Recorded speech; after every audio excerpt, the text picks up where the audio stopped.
níwájú lẹ́yìn òdì mo kí gbogbo yín káàbọ̀ sí orí ìkànnì Wasiu láti mo kí yín pé ẹ káàárọ̀ ẹ káàsán ẹ káalẹ́ ní ibi tẹ́kí gbogbo tẹ́ẹ̀bà tẹ́ láǹfà láti máa wò kàn ní Wasiu láti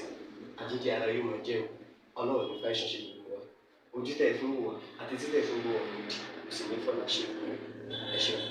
Wasiu TV #1 Islamic channel jẹ́ ìkànnì tí ó wà fún oríṣiríṣi wáàsí àti ọ̀rọ̀ ẹ̀sìn látọ̀dọ̀ ọ̀pọ̀lọpọ̀ àwọn àfáà ńláńlá jàǹkàjàǹkà tí wọ́n mọ̀ máa ṣàlàyé ọ̀rọ̀ nípa ẹ̀sìn wa. Ní báyìí ẹ bá mi subscribe sórí Wasiu TV kí ẹ̀yin máa jẹ́ ọ̀pọ̀lọpọ̀ gbádùn àwọn fídíò táwọn fi síbẹ̀ lónìí ọ̀rọ̀. Ẹ bá mi like kí ẹ sì bá mi subscribe,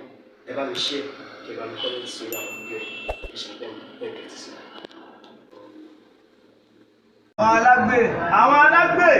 bí wọ́n bá ṣe gbogbo eré tí wọ́n ṣe tán. Bí wọ́n bá ṣe gbogbo eré tí wọ́n ṣe tán. Tí wọ́n wá ń palẹ̀ mọ́ tí wọ́n lọ. Bí wọ́n bá ń palẹ̀ mọ́ tí wọ́n lọ. Wọ́n máa wá kọ́ nìkan. Wọ́n máa wá kọ́ nìkan. Wọ́n ní àtibọ̀tán làgbà. Ọlọ́run já àtibọ̀tán dára àtibọ̀tán làgbà. Ọlọ́run já àtibọ̀tán dára. So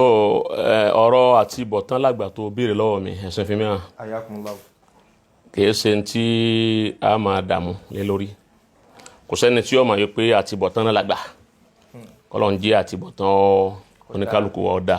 Bí wọ́n bá ti rajà rẹ̀ lẹ́yìn náà lọ́wọ́ ó sì ta fún. So ẹlẹ́ẹ̀kejì nínú ọ̀rọ̀ tó béèrè ni wípé Maulana Sheikh Jaqmal Yahya Murtada wípé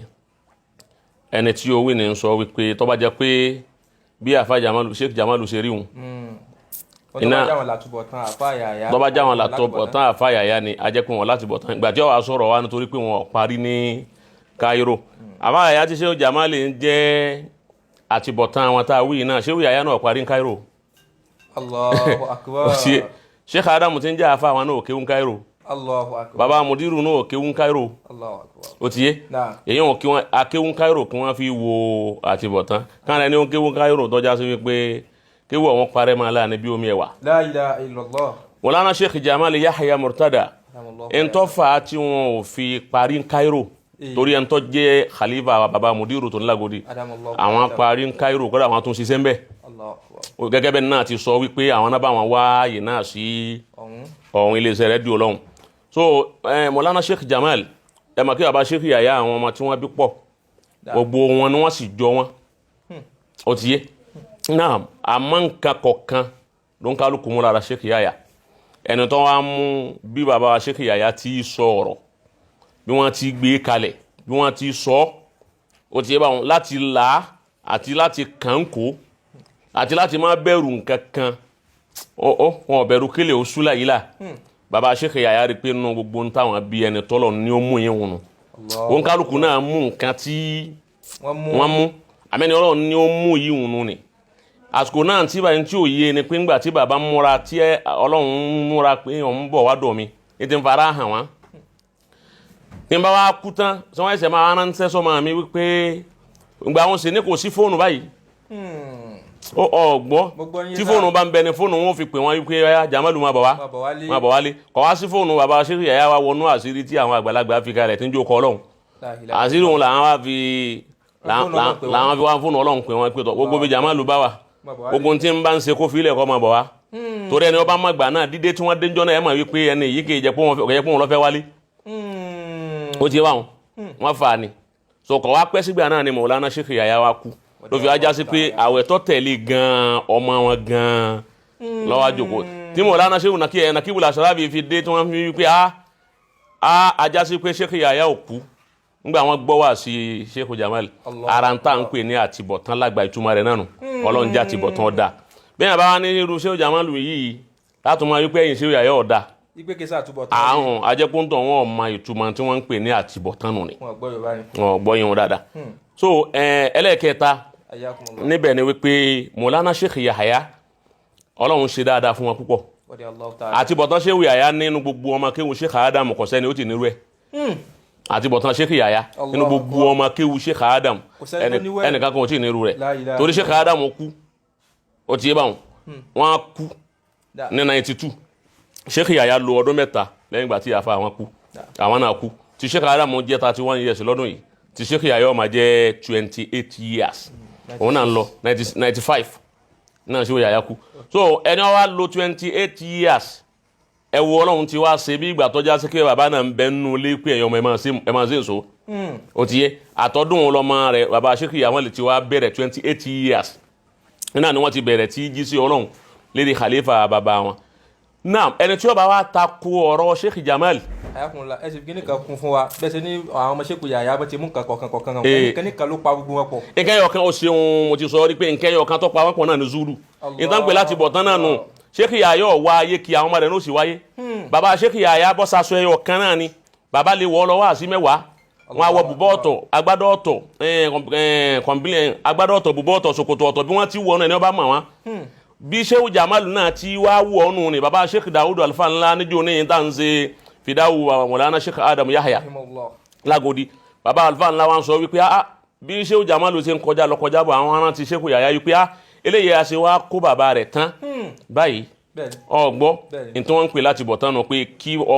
bàbá ó kú kọ́ mọ́ ọmọ wa bẹ lórí mẹ̀nùwálì bàbẹ́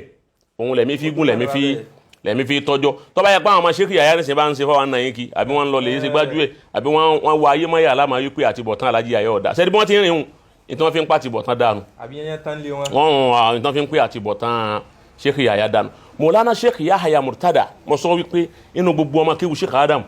àwọn ni a tún lè sọ wípé bọ́lọ́hún sì tó ọ̀rọ̀ Sheikh Adam tá ti bọ̀ tán wọn dà bẹ́ẹ̀ ló tó ti ṣe bàbá Sheikh Yahya Murtada náà so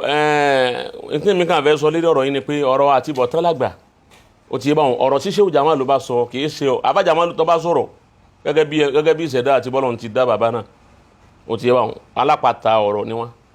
wọ́n máa kún mọ́ òkun ẹ̀ bàbá gbé ọ̀rọ̀ kalẹ̀ gbì tí bàbá Alágé fi ń pé Abba Jaqmal ọ̀rọ̀ gangan nù ni tí bàbá tó kan sára sí tí Sheikh Jaqmal bá sọ ọ̀rọ̀ kalẹ̀ ní mo rí bẹ́ẹ̀ nìyẹn o ní kùlázọ̀ ni wípé bí Abba Jaqmal bá sọ ọ̀rọ̀ kalẹ̀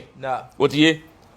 lẹ́yìn ọdún 3 ni èyí ó tó fèsì. La ilaha illallah. torí kò sí ẹni tí ò ní dààmú. lẹ́yìn ọdún 3. ẹ̀yìn ọdún 3 ni ẹ máa fura dáadáa gbogbo ọ̀rọ̀ tí Abba Jaqmal bá sọ tó bá jẹ́ ọ̀rọ̀ gbìngbì lẹ́yìn ọdún 3 torí àdìtú ni wọ́n máa sọ ọ̀rọ̀ kalẹ̀ wọ́n kálukú wọn máa ronú sí ẹ̀yìn ọdún 3 ẹni wọ́n bá fèsì lẹ́yìn ọdún 3 wọn níbi láti wá gbé láàká yẹ̀rẹ̀ wò wípé sọ́gbọ́rọ̀ náà yé àbí kò gbọ́ ọ̀rọ̀ náà yé so kọ́lọ̀ ń kọ́ wọlé àndẹ́ Muhammad kó sànù wa bàbá Sheikh Jaqmal ní fèsì lérí ẹ̀yìn kí ló dùn wọ́n fi ní fèsì lórí ẹni wípé ẹni tí kìnìún ti ń bẹ nínú arọ́rọ̀ rẹ̀ kìnìún gbogbo alamọ pé kìnìún máa jẹ ẹran láàyè ló yẹ ni tíbi bá sì ń pa ẹran ní máa jẹ wọn wá ń bẹ lárọ́rọ̀ rẹ̀ ńjọ́ kan ó ti yé báwọn gbogbo ẹran kó wá ń sáyó pé ọkùnrin yìí rẹ̀ àgbọ̀dọ̀ débẹ̀ ní adìẹ gbó òun bá kọjá wájú rẹ̀ ń bá yẹn wọn ni náà kọ́ yìí ni ẹni tẹ́ni máa jẹ́ yẹn náà kọ́ yìí ni ọ̀jẹ̀ mi ó tún wá bà lẹ́yìn kìnìún ibi ó jòkó sí wọn ń ṣe bó ti wọ́n tún sọ̀kalẹ̀ ó tún kọjá wájú ẹ̀ ń ṣe bó ti wù kìnìún wọn ń wù kọ́ra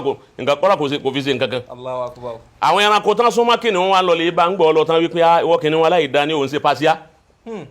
ó lè ṣe ó ní gbogbo ẹranko ní sá fún ọ̀lọ́ máa jẹ nínú igbó èyí ṣe tí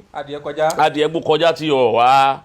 tọ́ wá sí nǹkan kan kìnìún wa ní ó ní tí ń ṣẹlẹ̀ olóko ní nǹkan tó ń fi ṣe ó ní torí wípé ebi ń pa àwọn lásìkò tí ń wá tí ń ta fẹ́lẹ́fẹ́lẹ́ wọn ibi tí ń pa àwọn èsì ibi díẹ̀ òun lè ti kílò wọn jẹ ni nígbà wá kọjá tó wọn wá rí wípé òun kọ́ ń sọ wípé tọ́ ó ṣe Ọlọ́run ti mú ti ń jẹ wá nígbà wọn wá rí pádìí ẹgbẹ́ òun wá ní pé eléyìí ọkàn da ibi ilẹ̀ fún mi nítorí kọ̀ ká mi lẹ́nu tí n bá ní fi eléyìí kí n mú kọ́dà kò ṣeé panu pé jẹ́ máa fi panu kalẹ̀ kí oúnjẹ ó tó dé so ẹni tí kìnìún wá ń wí pé kò ṣeé panu Sheikh Jaqmal sì ní kìnìún ni Allahu Akbar. ó ti yé báwọn so ẹnìkan wá ta fẹlẹfẹlẹ wájú rẹ̀ wá sọ̀rọ̀ sí àwọn tó wá rí pé ẹni yóò ṣe é panu yọkàn tó dá ibi ilẹ̀ fún àfa mi ni ó ti yé báwọn ọmọ bàbá Lagege so òun lọ́fà tí wọn ò fi ní fọ èsì lórí ẹ̀ bẹ́ẹ̀ sì ni bàbá mudiru náà ò ní fọ èsì lórí rẹ̀ àní tí a máa sọ fún ẹni tí ó bá mà túmọ̀ àti bọ̀tán lágbà ni wípé má ti sọ ọ̀rọ̀ lórí ẹ̀ yóò dìgbà tí ẹ bá kú ná téèyàn bá kú tán léèyàn tó máa ń mà èsì àtúbọ̀tán kètì ṣe fọ̀ báyìí ẹni bá lóun fọ nísìn nǹkan dààmú ara ẹni ó dìgbà tí èèyàn bá kú tán ká tó hàn after kú ni àtibọ̀tán wà